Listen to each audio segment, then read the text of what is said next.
Question था हमारा कि हमने Na2 खाली मैं बस स्टेटमेंट नहीं लिख रहा, ठीक है। हमने क्या था, Na2CO3 था, ठीक है, प्लस NaHCO3 था।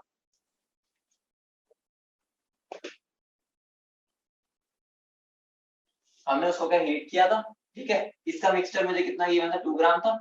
और मेरा जो यहाँ पर लोसिन वेट हुआ था, ठीक है, लोसिन वेट मेरा था 0.11 ग्राम था, इतना ही था ना, यही क्वेश्चन था। हाँ ठीक है, देखो हमें अब इसके अंदर निकालना था कि हमारा इसकी परसेंटेज कंपोजिशन कितनी है। बहुत सिंपल क्वेश्चन था, जिसमें मैंने तुम्हें जो थ्योरी बताई थी वो समझ लिया तो ये आराम से हो जाएगा, ठीक है।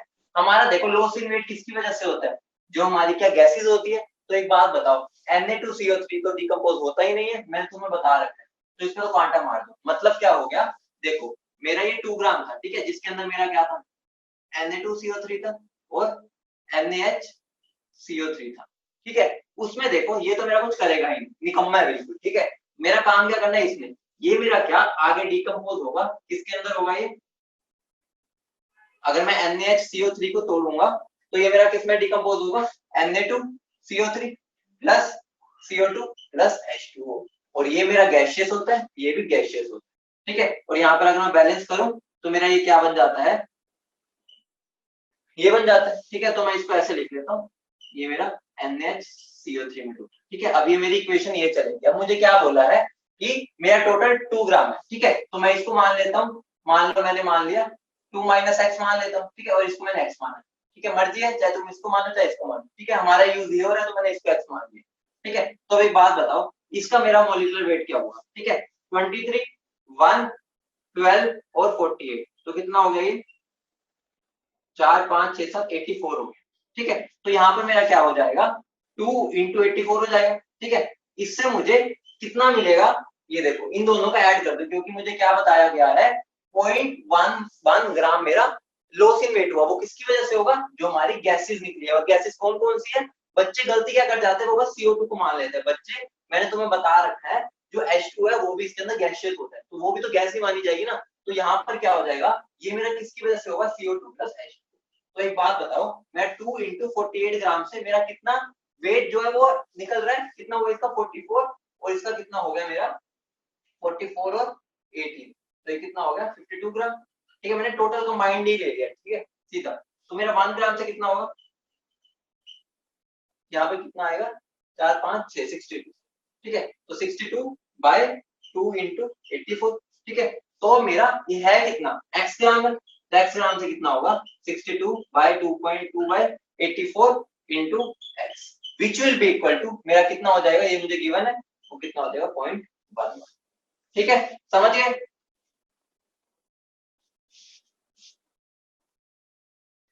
ठीक है। अब मैं इसको अगर सोल्व करूंगा तो मेरे एक्स की वैल्यू क्या आ जाएगी, 0.298, ठीक है। यहां से मेरा ये आ गया, ठीक है। तो मेरा इसका मतलब क्या होगा, ये मेरा कितना 0.298 ग्राम, ये कितना हो जाएगा, 2 में से 0.298 माइनस कर दो तो वो आ जाएगा। और परसेंटेज अगर मुझे निकालनी है इसकी तो क्या आ जाएगा, 0.298 डिवाइड बाय 2 इंटू, ठीक है। ये मेरा कितना बन जाएगा 14.96, ठीक है। ठीक है, ये तो पिछली क्लास में हो चुका था, मैंने क्वेश्चन दिया था और मैंने उसका सॉल्यूशन दे दिया। बाकी लगभग सबने मुझे करके भी भेज दिया था, मतलब कि तुम्हारा ये कंसेप्ट क्लियर है, ठीक है। एक दो और क्वेश्चन इस पर कर लेते हैं, ठीक है, फिर हम आगे बढ़ते हैं पीओएसी, ठीक है। तो पहले इस पर एक आधा और क्वेश्चन कर लेते हैं ताकि हमारे सारे कंसेप्ट क्लियर हो जाए, हर एक वैरायटी के क्वेश्चन। क्वेश्चन क्या है, 92 ग्राम मिक्सचर ऑफ, साथ साथ देख लो, 92 gram mixture of CaCO3 and MgCO3 when heated in an open vessel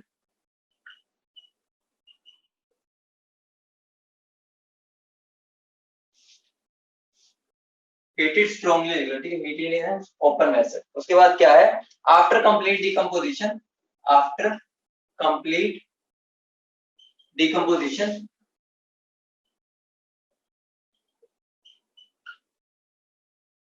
of the carbonates, it was found मैं पूरी स्टेटमेंट इसलिए लिखता हूँ ताकि तुम्हें समझना है स्टेटमेंट को, ठीक है। पेपर में ऐसे स्टेटमेंट्स आती है, that the wait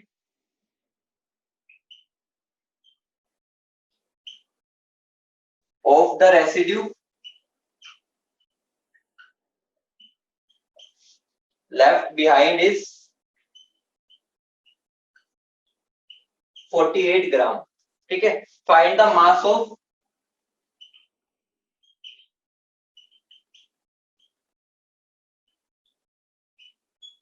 MgCO3 in grams in the mixture. तुम्हारा क्वेश्चन है, तुम्हें पता करना है 92 ग्राम में मेरा MgCO3 कितना है, ठीक है। तो कैलकुलेट करके देखो कैसे करोगे, आसान है, करके देखो एक बार, 2 मिनट ले लो, होता है तो फिर मैं आगे मैं करवाता हूँ,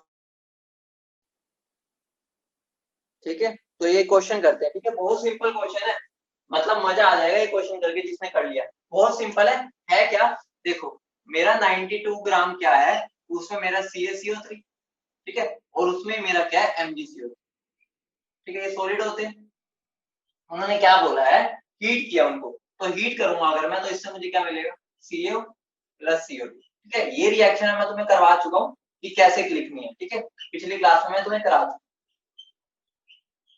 ठीक है। हीट करूंगा तो इससे ये मिलेगा और इससे ये इसमें टूटेगा, ये आफ्टर कंप्लीट डिकम्पोजिशन, पूरी डिकम्पोजिशन हो गई है।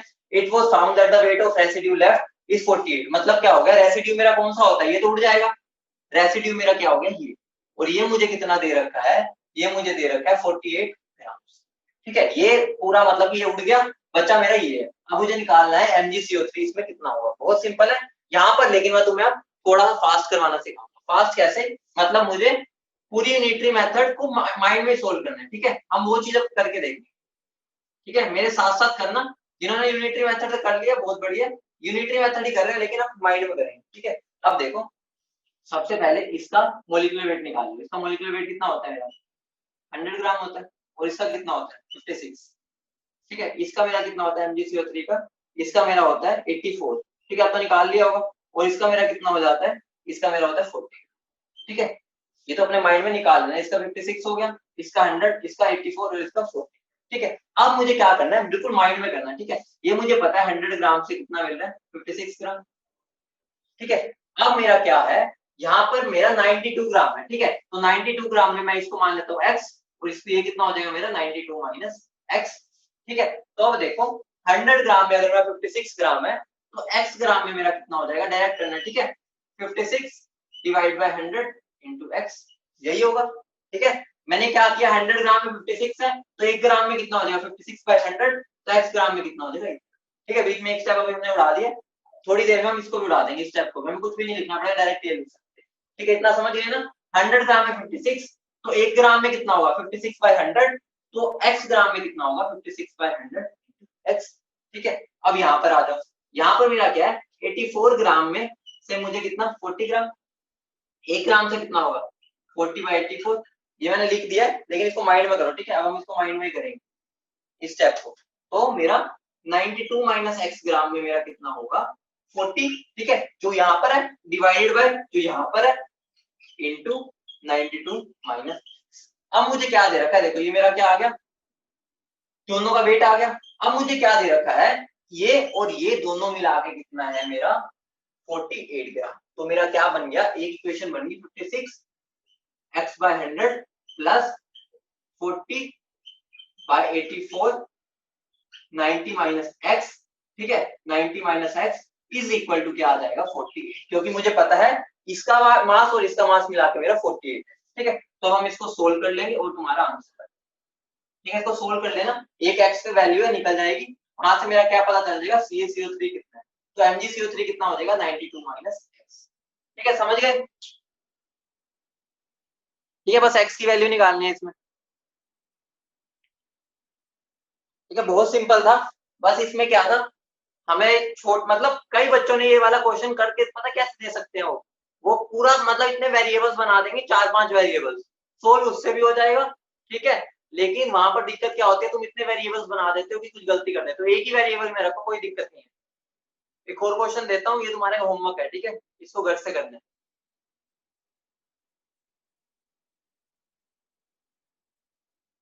हाँ बेटा 48 के इक्वल ही तो किया।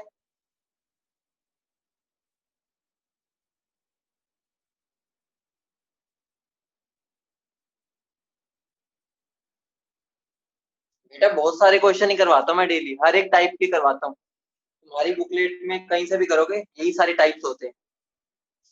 ठीक है, एक और क्वेश्चन लिख लो, वो तुम्हें सोल्व करके मुझे भेजना है, ठीक है, क्लास के बाद। बिल्कुल सेम क्वेश्चन है, ठीक है। क्वेश्चन क्या है लिख लो। 64 ग्राम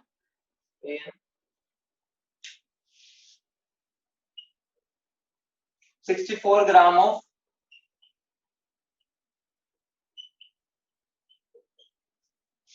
NaCl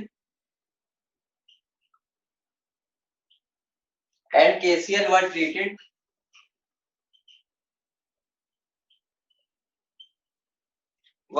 with concentrated H2SO4. Were treated with concentrated H2SO4. The total mass of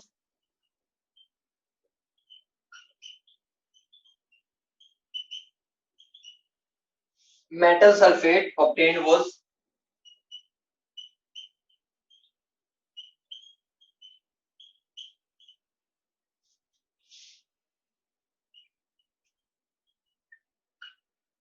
found to be 76 grams. What are the mass percentage of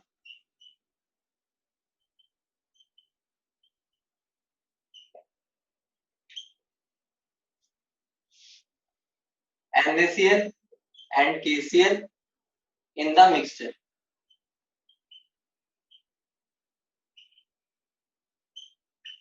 The reactions are, reaction जरूरी नहीं है मिले तुम्हें, लेकिन मैं तुम्हें दे रहा हूँ, ठीक है। रिएक्शन क्या है मेरी, NaCl plus H2SO4 giving Na2SO4 plus HCl, और दूसरी क्या है, KCl plus H2SO4 giving K2SO4 plus HCl। ठीक है, इस बात का ध्यान रखना, यहाँ पे बैलेंस कर देना। ठीक है, चलो मैं बैलेंस भी कर देता हूँ। ठीक है, तो इस क्वेश्चन को ट्राई करो कैसे होगा। ठीक है, इसके अंदर बस गैस वाला नहीं दे रखा, उन्होंने डायरेक्ट बता दिया मेटल सल्फेट कितना है। ठीक है, तो हम इसको कैसे करेंगे देखो। सबसे पहले हमें क्या कर देना, इसको मैं थोड़ी नीचे लिख देता हूँ। ठीक है, चलो मैं दोबारा से लिख देता हूँ। NaCl plus H2SO4 giving Na2SO4 plus 2HCl। ठीक है, तो यहाँ पर क्या कर देना है, 2 इंटू इसका मास कितना होता है 23 और 35.5, तो कितना हो गया ये 58.5। इससे मुझे कितना मिलता है, इसका कितना हो गया 46, 32, अपने आप करो तुम। ठीक है, 7 13 14 142। ठीक है, AN। ठीक है, तो मेरा क्या है, इतने ग्राम से मुझे इतना मिलता है। ठीक है, तो मेरा 1 ग्राम से कितना मिलेगा और मेरा x ग्राम से कितना मिलेगा, तो क्या हो जाएगा 142/2 इंटू 2 इंटू 58.5 इंटू x, ये मेरा क्या होगा ये। ठीक है, अब मैं बीच में एक स्टेप नहीं लिख रहा, अब तुम इतना तो समझ आ गया। टोटल में से 64 में से मैंने NaCl को x मान लिया, दूसरा क्या हो जाएगा 64 माइनस x। ठीक है, अब मैं आधे स्टेप्स खाऊंगा क्योंकि अब तुम सीख चुके हो। ठीक है, ये मेरा क्या हो जाएगा KCl। ठीक है, अब ऐसे ही मैं क्या कर दूंगा KCl के लिए, मेरे से पहले कर दो फटाफट। ठीक है, KCl का मास मेरा कितना हो गया 39 और 35.5।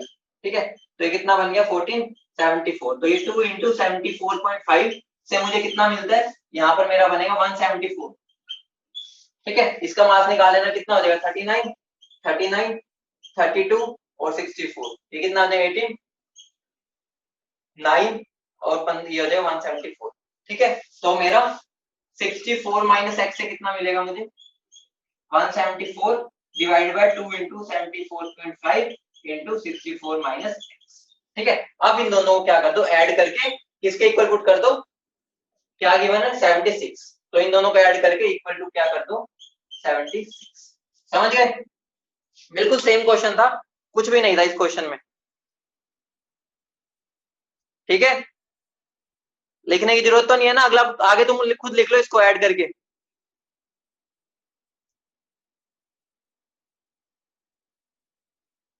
इसका तुम मुझे आंसर निकाल के दोगे, ठीक है, एक्स की टर्म में नहीं छोड़ोगे। जब मुझे नोट्स भेजोगे तो उसमें तुम मुझे सोल्व करके दोगे, और जो रिवीजन वाले बच्चे हैं वो भी मुझे आंसर निकाल के देंगे, वो यहाँ पर नहीं छोड़ेंगे। ठीक है, बहुत सिंपल कंसेप्ट है। मतलब ये ऐसा कंसेप्ट है, ये तुम्हारे क्वेश्चन को 10 लाइन से 1 लाइन में भी कन्वर्ट कर सकता है और 1 लाइन से 10 लाइन में भी कन्वर्ट कर सकता है। मतलब एक तरह से ये हो गया कि इसके फायदे भी है, नुकसान भी है। अगर तुम सही जगह पे अप्लाई करोगे तो फायदे देगा, गलत जगह पे कर दोगे तो नुकसान देगा। अब तुम्हारा क्वेश्चन आएगा कि सर हमें कैसे पता चलेगा कहाँ अप्लाई। ठीक है, वो तुम्हारा प्रैक्टिस से आएगा। ठीक है, ये टूल है बस। ठीक है, टूल्स का हमारा काम क्या होता है, जो हमारे कंसेप्ट को थोड़ा आसान कर देते हैं। ठीक है, तो ये कोई ऐसा नहीं है, लेकिन एक दो जगह है जहां पर पक्का ये लगना ही लगता है। ठीक है, तो हम उसके बारे में तो पक्का करेंगे, बाकी इसको हर जगह अप्लाई मत करना। ठीक है, मतलब भी जहां बहुत जरूरी है वहीं पर अप्लाई करना, क्वेश्चन को बहुत आसान कर देगा। लेकिन अगर तुमने गलत जगह पे लगा दिया तो तुम्हारी 1 लाइन के क्वेश्चन को 10 लाइन का भी बना देगा। ठीक है, तो इस बात का ध्यान रखना। इस कंसेप्ट को मैं जहां बताऊंगा वहां पर तो करना। ठीक है, बाकी कई जगह पर करना पड़ सकता है, वो जैसे जैसे हम क्वेश्चंस करेंगे वहां मैं तुम्हें समझा दूंगा कहाँ यूज होता है। ठीक है, और तुम्हें हिंट भी दे दूंगा कि ऐसा क्वेश्चन आएगा तो वहां अप्लाई कर लेना। ठीक है, लेकिन हर जगह अप्लाई करने से इसके थोड़े नुकसान हो जाता है। ठीक है, तो इसको हर जगह कोशिश करना कि ना लगाओ अभी, क्योंकि तुम्हारी प्रैक्टिस नहीं हुई। ठीक है, जब तुम्हारी प्रैक्टिस हो जाए, तुम्हें हजारों क्वेश्चन कर लो, उसके बाद तुम्हें अपने आप समझ आ जाए कहाँ लगाना चाहिए। तो हेडिंग डालो POAC,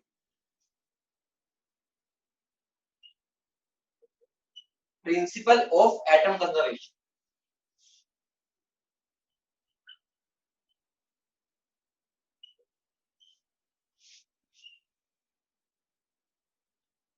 principle of atomic conservation मान लो, एटम कंजर्वेशन। ठीक है, तो अभी बात आती है कि हमें इसको लगाना कहां पर है। ठीक है, देखो अगर मैं तुम्हें बोल देता हूँ C5H, ठीक है, O2 के साथ कंबशन करा तो मुझे क्या मिलेगा, CO2 प्लस H2। ठीक है, अगर मैं ये रिएक्शन लिखता हूँ तो तुम एक बात बताओ कि तुम कैसे इसको प्रोसीड करते हो। सबसे पहले तुम क्या करते हो, इसको बैलेंस करते हो। ठीक है, हम क्या करते हैं, सबसे पहले इसको बैलेंस करते हैं। ठीक है, ध्यान से समझना, बहुत इंपॉर्टेंट कंसेप्ट है। तुम्हारे कई क्वेश्चंस को तो चुटकियों में कर देगा। ठीक है, वहां पर जहां पर हम माथा लगा लगा के थक जाएंगे, ये उसको एक लाइन में कर देगा। ठीक है, तो इस टूल को बहुत अच्छे से समझना। ठीक है, लेकिन बहुत फायदेमंद टूल है। ठीक है, वही बात हो जाती है, अगर तुम किसी चीज को गलत जगह पे लगा रहे हो तो वहां पर नुकसान है, वरना बहुत फायदेमंद है। ठीक है, सबसे पहले हम इसको बैलेंस करते हैं। ठीक है, अब बात आती है हम बैलेंस क्यों करते हैं, किसी को पता है हम कोई रिएक्शन को बैलेंस क्यों करते हैं, रीजन क्या होता है बैलेंस करने का, पता है रीजन, बताना, बताओ क्या रीजन होता है बैलेंस करने का। रिदम बेटा, रूल क्या है, मतलब क्यों कर रहे हैं हम बैलेंस। हाँ गौरांगी, बहुत सही, to satisfy law of conservation of mass. ठीक है, बहुत सही। तो हम बैलेंस क्यों करते हैं, to satisfy law of conservation of mass. ठीक है, यहां से मैं एक और चीज निकाल सकता हूँ, इनडायरेक्टली मैं क्या करता हूँ, टू कंजर्व एटम्स, एटम्स तो कंजर्व करता हूँ मैं इनडायरेक्टली, मास तो हम कंजर्व कर रहे हैं, लेकिन इनडायरेक्टली हम क्या देखते हैं, हम तो एटम को कंजर्व करते हैं, मतलब जितने कार्बन इधर उतने इधर। ये तो है नहीं कार्बन बाहर से उड़ के आ जाता है, ये जरूर होता है कि कार्बन किसी और फॉर्म में चला जाता है, मतलब यहाँ पर वो C5H12 में था और यहाँ पर वो CO2 में चला गया। लेकिन ये तो नहीं है ना कि यहाँ पर मेरे स्टार्टिंग में यहाँ पर मेरे अगर 100 कार्बन है तो यहाँ पर वो 80 रह जाते हैं, ऐसा तो नहीं होता। ये होता है कि वो कोई और फॉर्म ले लेते हैं। ठीक है, या बंटवारा हो जाता है, मतलब यहाँ से ये दो कंपाउंड्स पे अलग अलग मतलब बट गया। ठीक है, तो इनडायरेक्टली मैं क्या बोल सकता हूँ कि मैं लॉ ऑफ कंजर्वेशन ऑफ मास करता हूँ, और इनडायरेक्टली मैं क्या करता हूँ, कंजर्व क्या करता हूँ, मैं एटम्स को कंजर्व करता हूँ। ठीक है, पीओएसी लगाना तो हम सीख जाते हैं, लेकिन मतलब क्या पहले वो समझना जरूरी होता है। ठीक है, ताकि हम समझ पाए कि हम क्यों कर रहे हैं। ठीक है, तो हमारा काम क्या होता है, हमें एटम्स को कंजर्व ही करना होता है जब हम बैलेंस करते हैं। ठीक है, अब इसको अगर मैं बैलेंस करना चाहूँ तो अगर मैं बैलेंस करूँ तो इसका क्या बन जाएगा, 5 कार्बन इधर 5 इधर, उसके बाद 12 इधर है तो 6H2 हो गया। ठीक है, तो अब यहाँ पर मेरे कितने हो गए, 6 5 टू द 10 और 6, तो यहाँ पर मेरा क्या आ जाएगा 8 और 2। ठीक है, यही होगा, अगर मैं इसको बैलेंस करता हूँ तो यही आएगा मेरा। ठीक है, तो अब देखो अगर मैं यहाँ से एक चीज को ऑब्जर्व करूँ तो मैं क्या ऑब्जर्व कर रहा हूँ, यहाँ पर देखो मेरे 5 कार्बन एटम्स है। ठीक है, या इनडायरेक्टली मैं इसको और क्या बोल सकता हूँ, 5 कार्बन एटम मोल्स बोल सकता हूँ। ठीक है, एक ही बात है, चाहे मैं एटम्स की टर्म्स बोलूं चाहे मोल्स की टर्म में बोलूं, एक ही बात है। ठीक है, तो मैं क्या बोल सकता हूँ, यहाँ पर 5 कार्बन एटम के मोल्स है। ठीक है, और यहाँ पर मेरे कितने आ रहे हैं, 5 कार्बन एटम्स के मोल। ठीक है, यहाँ पर हाइड्रोजन देखता हूँ तो हाइड्रोजन मेरे पास यहाँ कितने आते हैं, 12 हाइड्रोजन एटम्स। ठीक है, एक अगर मैं मोलिक्यूल में बात करूं और अगर एक मोल में बात करूं तो इस साइड में रिएक्टेंट वाली साइड में मेरे क्या है 12 हाइड्रोजन एटम के मोल्स है। ठीक है, या मैं 12 हाइड्रोजन एटम्स या 12 हाइड्रोजन मोल्स बोल सकता हूँ, एक ही बात है। ठीक है, क्योंकि हमें पता है कि हम मोल्स और एटम को एक ही मान के चल लेते हैं। ठीक है, अगर हम उसकी स्टडी कर रहे हैं। ठीक है, तो यहाँ पर मेरे कितने हैं, यहाँ पर भी 12 है। ठीक है, तो यहाँ पर एक चीज हम ऑब्जर्व कर रहे हैं कि हम इनडायरेक्टली जब हम बैलेंस करते हैं तो हम उनके एटम्स को ही कंजर्व कर रहे होते हैं। ठीक है, तो अब बात आती है कि ये हमारा कैसे हेल्पफुल करेगा। ये हमारा तब हेल्पफुल होगा कि हम क्या चाहते हैं, हम इसको बैलेंस ना करें। जो भी मैंने बैलेंस किया ना, मैं बैलेंस ना करूं। ठीक है, तो सर फिर मैं कैसे करूंगा, हम यही कंसेप्ट लगाएंगे। देखो यहाँ पर मेरे अगर एक मॉलिक्यूल में 5 कार्बन है तो इधर भी मेरे टोटल 5 ही होने चाहिए। ठीक है, अगर मेरे यहाँ 2 मॉलिक्यूल में 5 है तो यहाँ पर मेरे 10 होने चाहिए। ठीक है, तो हम इसी चीज को यहाँ अप्लाई करते हैं। ठीक है, ये तो पूरा कंसेप्ट हम कर क्यों रहे हैं। ठीक है, तो बात आती है कि अब हमें इसको अप्लाई कैसे करना है। ठीक है, यहाँ समझना था कि हम यहाँ अप्लाई क्यों कर रहे हैं। ठीक है, रीजन है कंजर्वेशन ऑफ मास के बेसिस पर ही हमने ये टूल निकाला है जिसकी हेल्प से हम बिना बैलेंस के रिएक्शन को हम क्वेश्चन को सोल्व कर सकते हैं। अब बात आती है कैसे। ठीक है, तो सबसे पहली बात इसके अंदर लिख लेना सिंस। ठीक है, साथ साथ लिख लेना थोड़ा सा थ्योरी ताकि तुम्हें याद रहे, भूल जाओ वरना। सिंस ड्यूरिंग केमिकल रिएक्शन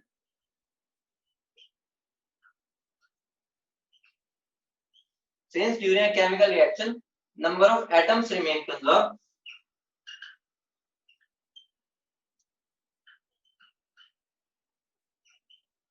ठीक है, therefore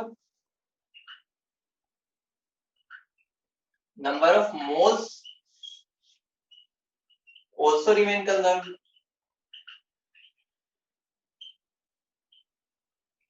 ठीक है, मोल्स भी कंजर्व रहते हैं, मतलब अगर वो एटम्स कंजर्व हो रहे हैं तो मेरे मोल्स भी कंजर्व हो रहे हैं। ठीक है, तो एक और पॉइंट लिख लेना, do not consider stoichiometric coefficients while applying POAC. तुम्हारे मतलब वो लगा लो कि टर्म्स एंड कंडीशन है। ठीक है, तुम्हें ये अलर्ट कर रहा है कि ये चीज तो बिल्कुल ना करना, व्हाइल अप्लाइंग पीओए। ठीक है, तो हमें बिल्कुल भी ये अप्लाई नहीं करना है। ठीक है, स्टोइकियोमेट्रिक कोफिशिएंट्स को मतलब हमने कांटा मार देना है, इग्नोर कर देना, क्योंकि हम पीओएसी तभी लगा रहे हैं कि हमें बैलेंस ना करना पड़े रिएक्शन को। ठीक है, या हम बैलेंस कर नहीं पा रहे, बहुत कॉम्प्लेक्स रिएक्शन है उसको बैलेंस नहीं कर पा रहे, तो हमारा पीओएसी क्या हमारे लिए हेल्पफुल होगा। ठीक है, तो ये वाला पॉइंट बहुत जरूरी था। ठीक है, बच्चे इस चीज को भूल जाते हैं, वो दोनों को मिक्स कर देते हैं कंसेप्ट। ठीक है, तो मिक्स बिल्कुल भी नहीं करना है। ठीक है, समझ गए इतनी बात।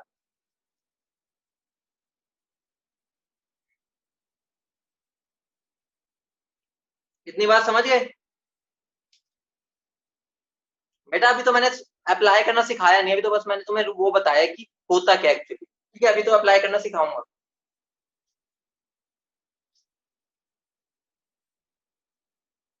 ठीक है, तो अप्लाई कैसे करना है एक क्वेश्चन के थ्रू समझा। ठीक है, तो क्वेश्चन लिखो, क्योंकि ये टूल है, टूल को हम क्वेश्चन के थ्रू ही समझेंगे, ज्यादा बढ़िया रहेगा। ठीक है, calculate the mass of CO2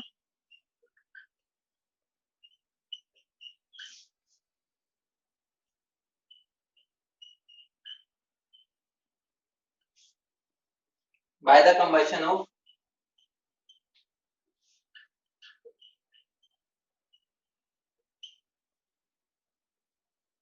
by the combustion of 570 grams octane. ठीक है, अब ऑक्टेन क्या होता है वो तुम ऑर्गेनिक में पढ़ोगे। ठीक है, ये ऑक्टेन होता है। ठीक है, तो तुम ऑर्गेनिक में पढ़ोगे, इसकी टेंशन ना लो, ये बाकी मैंने ऐसा क्वेश्चन तुम्हें करवाया नहीं। ठीक है, तो मुझे यहाँ पर क्या करना है, देखो मुझे ऑक्टेन का कंबशन कराना है। ऑक्टेन मेरा क्या हो गया ये, वो तुम्हें पता है कंबशन मतलब क्या होता है, O2 से रिएक्ट कराना, और वो मुझे क्या देता है, CO2 देता है। ठीक है, और H2O देता है। ठीक है, तो ये मुझे क्या देता है, CO2 और H2O देता है। ठीक है, अब मुझे अप्लाई कैसे करना होता है पीओएसी। पीओएसी हमेशा एक एटम के रिलेटिव चलता है, मतलब हम एक एटम को कंजर्व करेंगे। ठीक है, तो हम क्या बोलेंगे, देखो हमें CO2 का निकालना है। ठीक है, CO2 का निकालना है तो हम क्या करेंगे, कंजर्विंग कार्बन एटम्स, क्या बोल सकते हैं हम, पीओएसी,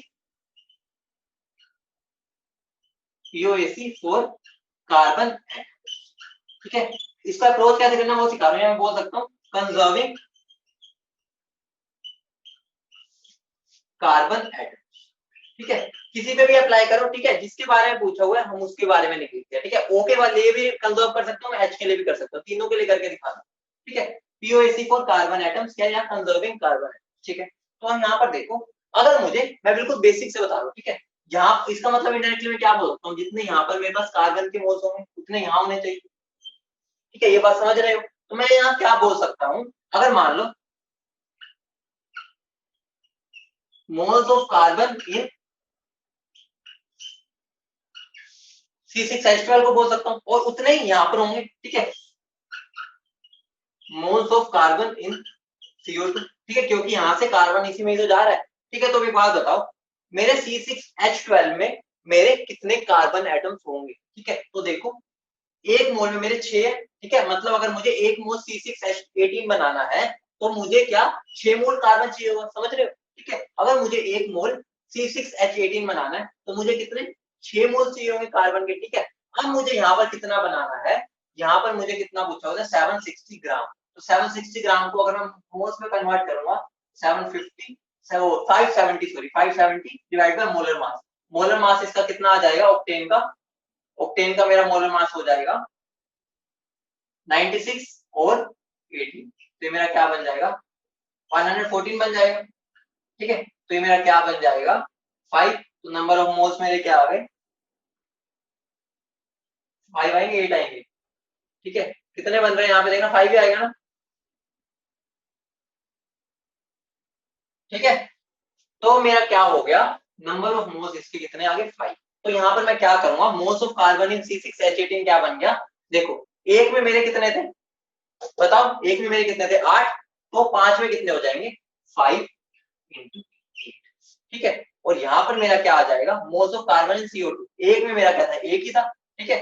तो यहाँ पे मेरे कितने बनेंगे x इंटू कितना हो जाएगा, ये कितने मेरे मोल्स आ जाएंगे इंटू मेरे कितने 1, समझ रहे हो, मैंने दोनों तरफ क्या मोल्स कार्बन के कंजर्व किया, ठीक है। यहाँ पर मेरे कितने हो गए 8 इंटू मेरे कितने मोल्स मैंने लिए 5 इज इक्वल टू x, कितने मेरे मोल्स यहाँ पर बनेंगे इंटू 1, 1 क्यों, क्योंकि यहाँ पर मेरा क्या एक ही है, ठीक है, यहाँ पर मेरा 8 था यहाँ पर 1 है और ये मुझे निकालना, ठीक है। तो मेरा क्या आ जाएगा x आ जाएगा, तो कितना हो गया 40 मोल्स मेरे किसके आ गए x के। अब मुझे क्या देखो x क्या होता है मेरा given mass by molar mass, ठीक है। तो मेरा गिवन मास कितना हो गया यहाँ पर मुझे निकालना है, मोलर मास कितना होता है CO2 का 44, ठीक है। तो मेरा x क्या हो जाएगा गिवन मास क्या हो जाएगा, ठीक है, यही बनेगा।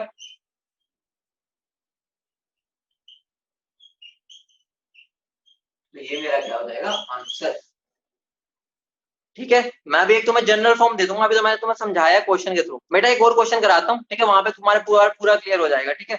ये तो अभी मैंने बस तुम्हें समझाया है, जस्टिन समझा रहा हूँ मैं, एक और एक क्वेश्चन से करवाता हूँ, ठीक है। ये तो बस मैं तुम्हें एक बार समझा रहा था कैसे अप्लाई करना है, एक और क्वेश्चन से करवाता हूँ, ठीक है। मान लो यही है मेरा जो मैंने तुमसे स्टार्टिंग में ली थी ना इक्वेशन C4H10, ठीक है, plus O2 gives CO2 plus H, ठीक है, ये मान लो मेरी इक्वेशन, ठीक है। अब मुझे क्या अप्लाई करना है, ठीक है, अप्लाइंग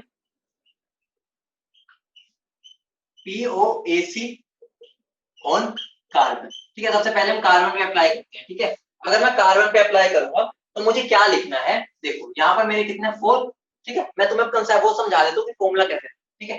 पैर में कितना उसके 4 है, मतलब एक में मेरे 4 है, ठीक है। 4 इंटू मैंने कितने मोल्स लिए वो तुम्हें क्वेश्चन में गिवन नंबर ऑफ, ठीक है, यहाँ पर मेरा क्या आ जाएगा number of moles of C4H10, ठीक है, समझ रहे हो, ठीक है। यहाँ पर मेरा 4 into number of moles of C4H10, ठीक है, जैसे मेरा मैंने पिछले क्वेश्चन में 570 लिया था, ठीक है, उसको मैंने मोल्स में कन्वर्ट कर दिया, ठीक है, विच इज इक्वल टू यहाँ पर मेरे क्या हो जाए number of moles of CO2 into और यहाँ पर मेरे उसके पैर में क्या यहाँ पर मेरा क्या हो गया कंजर्व हो गई कार्बन, ठीक है, समझ रहे हो, ठीक है। अब देखो एक और जगह अप्लाई करके दिखा, अप्लाइंग POAC ऑन हाइड्रोजन, अब मैं हाइड्रोजन पे अगर लगाऊंगा तो देखो यहाँ पर मेरे कितने 10 है, तो 10, ठीक है, जो उसके इंटू मोल्स ऑफ C4H10, ठीक है, विच इज इक्वल टू, यहाँ पर देखो हाइड्रोजन मेरा कहाँ है इसमें, तो एक पैर में उसके कितना है 2 into number of moles of, ठीक है। अब यहाँ पर मेरे हाइड्रोजन कंजर्व, ठीक है। अब मैं POAC किस पे लगा के दिखाता हूँ, ऑक्सीजन पे भी लगा के देख लेते हैं, ठीक है। ऑक्सीजन को कंजर्व करना है तो यहाँ पर क्या आ जाएगा, number of moles of O2 into क्या आ जाएगा, यहाँ पर क्या है मेरा, ठीक है, विच इज इक्वल टू, यहाँ पर देखो मेरे ऑक्सीजन इसमें भी है और इसमें भी है, तो यहाँ पर मेरा क्या आ जाएगा 2 into number of moles of CO2 plus 1, यहाँ पर 1 है मेरा, 1 into number of moles of, यहाँ पर मेरे क्या हो गए O2 कंजर्व, O कंजर्व हो गया, ठीक है। अब मैंने तुम्हें बिल्कुल सिंप्लीफाइड तरीके में बता दिया कि कंजर्व कैसे करते हैं। अब ठीक है, अब समझ आ गया, ठीक है। अब तो ठीक है, हमें क्या करना है एक्चुअली में मैंने बस बता दिया कि हमें क्या, जो उसके पैर में होता है, ठीक है, उसको किससे मल्टीप्लाई कर देना जितने हमारे मोल्स हैं, ठीक है, वो तुम्हें गिवन होगा क्वेश्चन में, ठीक है, समझ गए।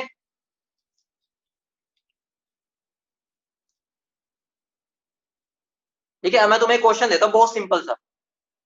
निशांत बेटा मैंने कुछ भी नहीं किया, मैंने तुम्हें बता रखा है जितने कार्बन एटम्स इधर होंगे या कार्बन के मोल्स इतने होंगे इधर होंगे उतने ही उधर होंगे, ठीक है। तो अब देखो यहाँ पर, देखो यहाँ पर मेरे एक मॉलिक्यूल में, ठीक है, मेरे 4 कार्बन एटम्स यूज हो रहे हैं, ठीक है, तो मेरे यहाँ पर भी टोटल 4 होने चाहिए, ठीक है, लेकिन वो मोल्स पे डिपेंड करेगा, ठीक है। मान लो मैं यहाँ पर 1 मोल ले रहा हूँ, ठीक है, दोनों का इसका 1 मोल ले रहा हूँ, ठीक है, तो यहाँ पर मेरे क्या 4 कार्बन एटम होने चाहिए, तो कहाँ से आए 4 इंटू 1 आ जाएगा, और यहाँ पर भी मेरे कितने होने चाहिए 4 कार्बन एटम होने चाहिए, लेकिन मेरे एक मॉलिक्यूल में एक कार्बन एटम है, तो एक को अगर मैं 4 से मल्टीप्लाई करूंगा तो मेरा क्या बन जाएगा 4, और यहाँ पर भी 4, तो हमने यहाँ पर भी यही किया, देखो ये मेरा क्या 1 कहाँ से आया, यहाँ पर 1 है, ठीक है, यहाँ पर मैं इसको ऐसे 1 लिख सकता हूँ, और नंबर ऑफ मोल्स कितने हो गए 4, तो 1 इंटू 4 क्या हो गया, ठीक है। तो मतलब कि कंसेप्ट है वहीं से आया जो मैं तुम्हें पूरी कंसेप्ट समझा रहा हूँ, ठीक है। अप्लाई ये डायरेक्टली ऐसे होता है, ठीक है, कुछ भी नहीं करना, जो उसके पैर में है और उसके आगे है जो जितने मोल्स हमने लिया उसको मल्टीप्लाई कर देना और इधर भी कर देना, ठीक है। अब एक क्वेश्चन देता हूँ वहां से तुम्हारा और क्लियर हो जाए,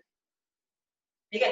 वही बता रहा हूँ ये जो टूल है ना बहुत मजेदार है, क्वेश्चन को बहुत छोटा कर देगा, लेकिन वही बात आ जाती है तुम इसको अगर ढंग की जगह पर, मतलब कि कहाँ लगाना है मैं अप्लाई करूंगा, अभी तुम्हें बताऊंगा अभी कहाँ ज्यादातर लगता है, ठीक है, यहाँ पर भी लगा सकते हो तभी तो हमारा क्वेश्चन हो गया, ठीक है। तो अब देखो क्वेश्चन क्या है, क्वेश्चन है assuming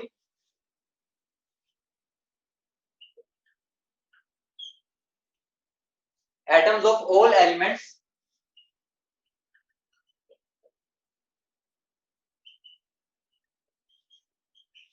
to be conserved, find the moles of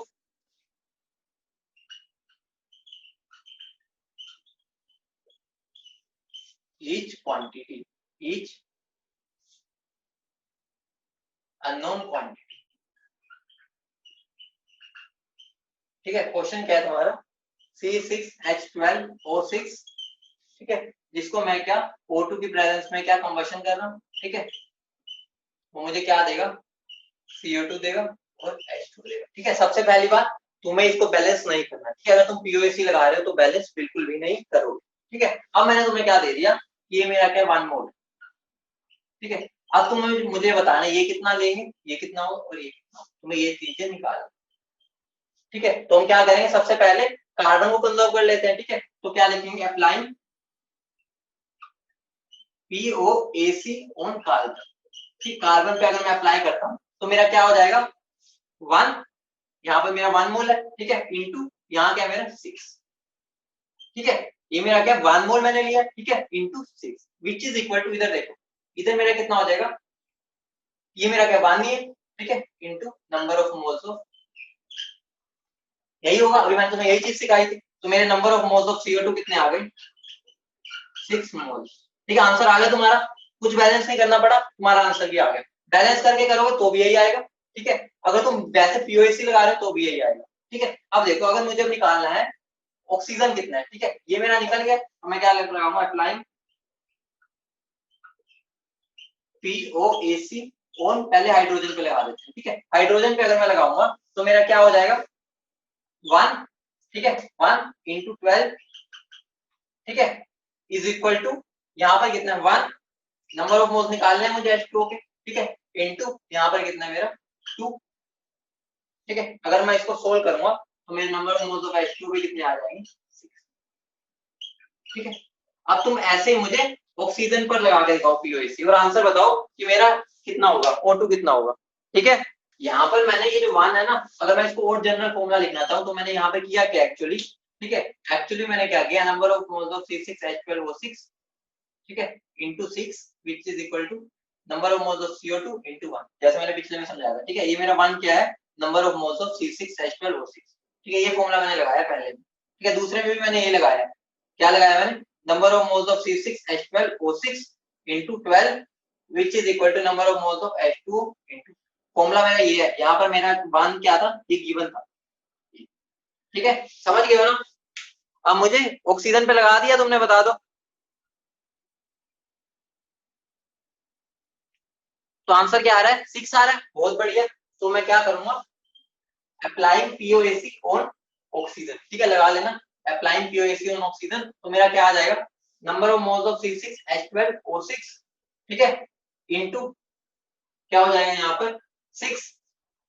ठीक है, यहाँ पर मेरे क्या ऑक्सीजन पे 6 है, which is equal to number of moles of CO2 into 2 plus number of moles of H2 into 1, यही होगा। तो नंबर ऑफ ये मेरे कितने 1 into 6 is equal to number of moles of CO2 कितने आए हैं मेरे 6। ठीक है, प्लस नंबर ऑफ मोल्स, और यहाँ पे मैंने ऑक्सीजन पे लगाना था ना, तो ये भी तो आएगा। इसको दोबारा से इधर ही कर देता हूँ। ठीक है, मुझे अगर ऑक्सीजन पे लगाना है तो मुझे सबका लेना पड़ेगा। ठीक है, तो मेरा क्या हो जाएगा, अप्लाइंग POAC ऑन ऑक्सीजन, तो ये मेरा क्या बन जाएगा, मैं डायरेक्ट लिख रहा हूँ। ठीक है, 1 इंटू 6 प्लस यहाँ पर मुझे निकालना number of moles of O2 into 2 which is equal to, यहाँ पर मेरा CO2 कितना आ गया 6 इंटू 2 प्लस 1 इंटू 6, तो ये मेरा क्या बन जाएगा 18। तो ये मेरा 6 plus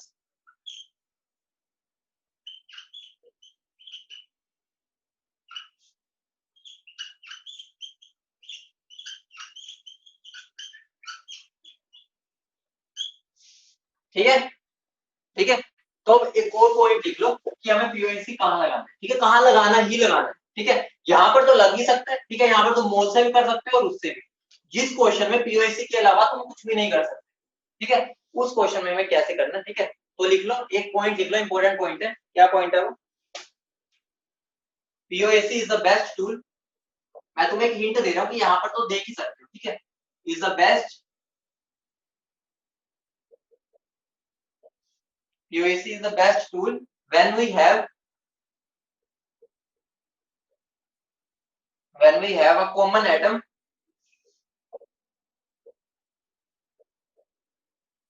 when we have a common atom between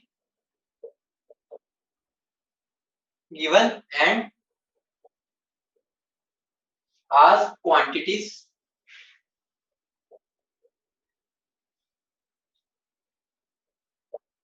and that common atom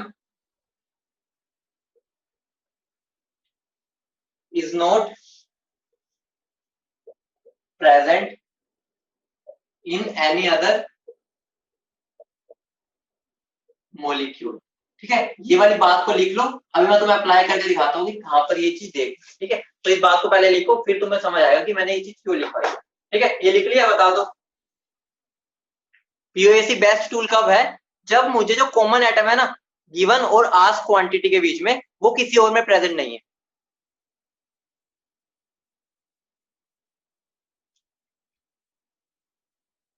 ठीक है, ये लाइन बहुत इंपॉर्टेंट है। ठीक है, अब देखो क्वेश्चन देता हूं मैं तुम्हें, जहां पर ये लाइन का सिग्निफिकेंस तुम्हें समझ आए। क्वेश्चन क्या है, 55.2 ग्राम of K2CO3 was treated by a series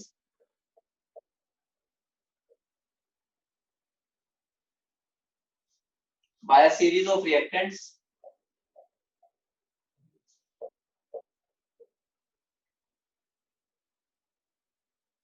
to convert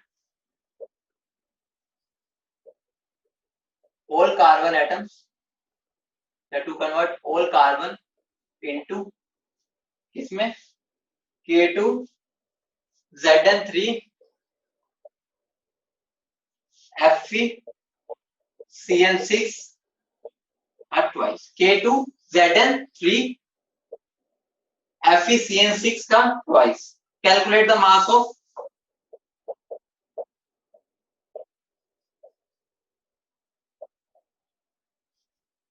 product formed. Molecular mass दे रखा है तुम्हें इसका, molecular mass of K2 Zn3 FeCN6 का ट्वाइस, इसका मोलिकुलर मास कितना है 698. ठीक है, तो तुम्हें क्वेश्चन क्या दे रखा है कि मैंने K2CO3 लिया, ठीक है, उसको मैंने बहुत सारे रिएक्टेंट्स के साथ रिएक्ट करवाया, ठीक है, बहुत सारी रिएक्शन करवाई, ठीक है, और मुझे एंड में क्या मिला K2 Zn3 FeCN6 का ट्वाइस. ठीक है, तो मुझे ये मेरा रिएक्टेंट था और एंड में मेरा प्रोडक्ट ही है. ठीक है, तो यहाँ पर हम बैलेंस का तो सोच ही नहीं सकते. क्यों नहीं सोच सकते, हमें बीच में पता ही नहीं क्या क्या बना. ठीक है, हमें बस ये बताया कि स्टार्टिंग में ये था, एंड में ये था. ठीक है, मतलब क्या हो गया, और उन्होंने साफ साफ यहाँ पर तो हिंट भी दे दिया कि to convert all carbon atom. मतलब क्या हो गया, देखो मैंने क्या कुछ बताया, अभी तुम्हें जो पॉइंट लिखवाया उसमें मैंने यही चीज बताई है कि अगर मेरे जिसका देखो मुझे गिवन क्वांटिटी ये है, ठीक है, आस्क्ड क्वांटिटी ये है, ठीक है, ये मेरी गिवन है, ये आस्क्ड है, ठीक है, इसके बारे में पूछे, ये मुझे पता है. ठीक है, और दोनों में क्या हो रहा है, एक एटम कॉमन है जो कि मेरा के कार्बन. ठीक है, और उसने यहाँ पर क्वेश्चन में मेंशन ही कर दिया कि मेरा वो सारा का सारा कन्वर्ट किसमें हो रहा है, इसमें. मतलब क्या हो गया कि कार्बन मेरा यहाँ पर कोई और साइड प्रोडक्ट नहीं होगा जिसमें मेरा कोई कार्बन हो. अगर वो आ जाता फिर मैं यहाँ अप्लाई नहीं कर पाता. समझ रहे हो, उसने मुझे मान लो यहाँ पर मेरा CO2 बन रहा हो. ठीक है, मुझे तो अगर उसने यहाँ ये चीज ना बोली होती, ठीक है, तो मुझे लगता भाई यहाँ पर CO2 बना हो सकता है, मुझे क्या पता क्या क्या रिएक्शन हुई अभी, तो मैं यहाँ पर POC ना लगा पाता. क्यों, क्योंकि जो यहाँ पर मेरा कार्बन कंजर्व होता उसमें मेरा ये वाला किसके इक्वल होता, इसके प्लस इसके. ठीक है, और इसके बारे में तो मुझे पता ही नहीं. ठीक है, तो यहाँ पर क्या हो गया, मेरा सारा का सारा कार्बन इधर से इस एलिमेंट में जा रहा है, मतलब इस कंपाउंड में जा रहा है. समझ रहे हो POC का सिग्निफिकेंस क्या है. तुम इसको सबसे बढ़िया तब लगा सकते हो जब मेरा एक मॉलिक्यूल से दूसरे मॉलिक्यूल में जा रहा हो और वो कार्बन किसी और एलिमेंट में नहीं है, मतलब प्रोडक्ट में कोई और भी एलिमेंट नहीं, कोई और मॉलिक्यूल नहीं है जिसके अंदर कार्बन प्रेजेंट है. ठीक है, तो यहाँ पर मुझे क्या करना है, यहाँ पर मुझे कुछ भी नहीं करना, सिंपली क्या कर लेना है, POC लगाना है. ठीक है, तो POC लगा के बताओ कैसे निकालना. ठीक है, फिर मैं तुम्हें बताता हूँ, कंसेप्ट तुम्हें मैं समझा चुका हूँ. तो POC लगा दो कार्बन पे. ठीक है, ठीक है, बहुत सिंपल क्वेश्चन है ये. क्वेश्चन जो बंदे ने POC नहीं पढ़ रखा वो कभी नहीं कर सकता, पागल हो जाएगा, वो क्वेश्चन को देख के छोड़ देगा.